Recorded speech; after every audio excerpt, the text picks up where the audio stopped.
Eu acho que uma maneira da gente entender melhor, porque tem muitas questões técnicas nesse prejuízo que o Bacen deu, que dizem respeito à gestão das nossas reservas internacionais. Né? Então a gente tem uma reserva monumental de quase 1,5 trilhão ou mais de reais, né? Que são os 320 bilhões de dólares que a gente tem guardado, e quando existe alguma variação no câmbio, o valor dessas reservas varia também em reais. E também a gente tem que considerar que grande parte desse dinheiro está investido em títulos do Tesouro norte-americano, que são títulos pré-fixados, o que significa que quando sobe a taxa de juros nos Estados Unidos, como a gente está vendo, o valor dos nossos títulos cai. Tá? Não dá aqui para entrar em minúcias nisso, acreditem em mim, o valor das nossas reservas e desses títulos ele cai e diminui então aquilo que o Bacen tem que registrar como resultado. Então esse é um resultado contábil que vem tanto da questão cambial quanto da questão da administração das reservas, e tem também o fato de que ao longo de 2022, Roberto Campos Neto, né, se desfez de reservas internacionais muito mais do que os seus antecessores. Tá? Isso tem a ver com a gestão da taxa de câmbio e assim por diante.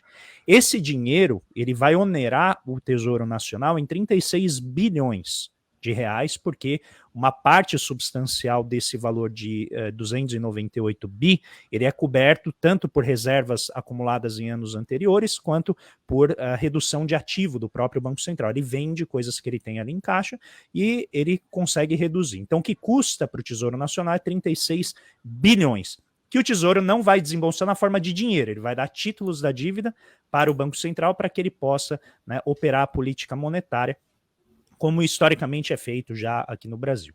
O que chama a atenção, né, e aí eu quero relacionar com o tema que a gente está vendo, é que esse ajuste do Banco Central custa 3 vezes o pico de gastos em prevenção contra desastres que nós tivemos em 2013. Em um ano, a gente faz só esse ajuste do Tesouro Nacional com o Banco Central dá 3 vezes o pico e dá cerca de 30 vezes o valor que nós destinamos para esse ano para a prevenção de desastres, né, e de emergências associados a um problema coletivo global, que é a crise climática. Então, isso mostra um problema de priorização do gasto público que também não é novidade aqui no país. Então, quando a gente está falando de grandes populações, sempre tem o teto de gastos para vir aqui e dizer não pode gastar. Afinal, né, risco não é crise. A crise aparece agora, quando a gente vê esses eventos. Muito embora eles já tivessem claramente mapeados pelas nossas instituições de monitoramento. Não havia nenhuma novidade quanto à possibilidade de eles ocorrerem. Nos últimos 14 meses, a gente teve o maior número de eventos climáticos como estes. Ou seja, a gente sabe que eles vão ocorrer, a gente sabe que tem 4 milhões de pessoas morando em condições hoje que são absolutamente sujeitas a risco de deslizamento, de inundação, de morte por conta de eventos climáticos.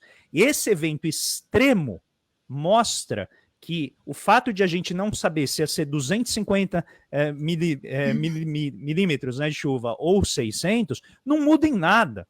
Porque o problema é a gente continua não planejando, uma palavra que precisa voltar ao Estado Nacional do Brasil é planejamento. E aí a gente vê, Calejão, tem um negócio que é de cortar o coração, que muitas vezes os valores que são disponibilizados no orçamento, eles não são utilizados. Se a gente pega o caso do estado de São Paulo, e a gente vê, principalmente a partir de 2016, com a gestão Dória, o que acontece? Você empenha valores cada vez maiores, só que o estado de São Paulo não gastou com prevenção de desastres naturais. Agora, no final de 2022, que a gente teve mais eventos, né, como esses aqui, aumentou o grau de uso desses recursos que foram disponibilizados pelas leis orçamentárias do Estado. E aí, qual que é o resultado? Você não protege a população. Isso eu estou falando de prevenção, não estou falando de mudar a estrutura urbana, não estou falando de na forma de ocupar o solo, estou falando, por exemplo, de instalar sirenes. Como que nessas áreas, com recurso disponível no orçamento estadual, não foram instaladas sirenes? Se a gente soube sexta-feira que havia o risco de deslizamento, ou seja, a gente tem uma situação aqui no estado que é muitas vezes propagandeado, olha, o estado de São Paulo tem 50 bilhões de reais em caixa e não gastou os recursos para a prevenção contra desastres naturais, mesmo nas somas ínfimas que estavam disponibilizadas. Então, veja, o que eu digo, é um projeto. Qual que é o projeto? Você facilita a especulação imobiliária, facilita a ocupação desordenada do solo, porque é interessante tirar o Estado para que as pessoas de baixa renda morem onde elas forem morar, para oferecer serviços, né, de baixo salário.